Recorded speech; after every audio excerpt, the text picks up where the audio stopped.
문재인 대통령이 미세먼지 대책을 위한 응급 대책으로 노후화된 석탄화력 발전소에 대한 일시 가동 중단을 지시했습니다. 청와대 취재기자 연결해 자세한 내용 알아봅니다. 성승환 기자.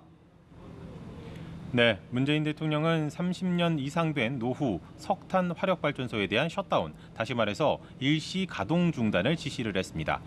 미세먼지 감축을 위한 응급 대책으로 취임 이후 세 번째 업무 지시입니다. 구체적으로는 30년 이상 된 석탄 화력 발전소 8곳을 대상으로 다음 달 한 달간 일시적으로 가동을 중단합니다. 내년부터는 비교적 전력 수요가 적은 3월에서 6월 4개월간 가동을 중단하라고 지시했습니다.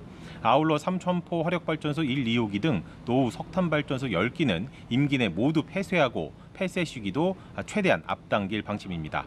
윤영찬 국민소통수석은 이번 업무 지시는 미세먼지 문제를 국가적 의제로 설정하고 근본적 해결 방안을 마련하겠다는 대통령의 강력한 의지가 담긴 것이라고 설명했습니다. 성 기자, 그런가 하면 문 대통령 세월호 참사로 숨진 기간제 교사 2명을 순직 처리하라고 지시했죠. 네, 그렇습니다. 문 대통령은 세월호 참사 때 숨진 기간제 교사 2명에 대해서 순직을 인정할 것을 관계부처에 지시를 했습니다.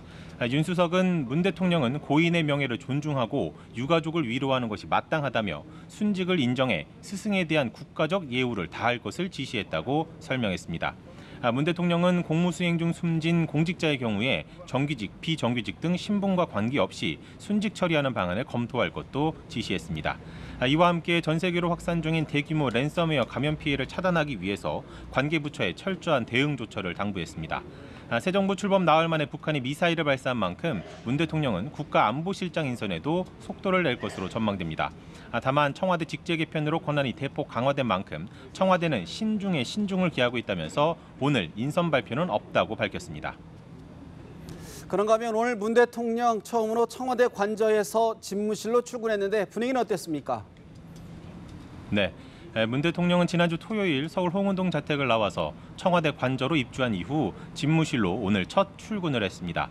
문 대통령의 옷차림을 두고 김정숙 여사와 웃음 섞인 인사를 주고받는 등 화기애애한 분위기 속에 관저를 나섰습니다. 문 대통령은 9시쯤 관저를 나와서 10분 정도 걸어서 여민관으로 이동을 했습니다. 여민관은 국민과 함께하는 곳이라는 의미로 참모들이 업무를 하는 비서동입니다. 역대 대통령들이 주로 집무를 본 청와대 본관이 아니라 여민관에서 참모들과 함께하는 대통령의 열린 국정 의지로 풀이됩니다. 지금까지 청와대에서 전해드렸습니다.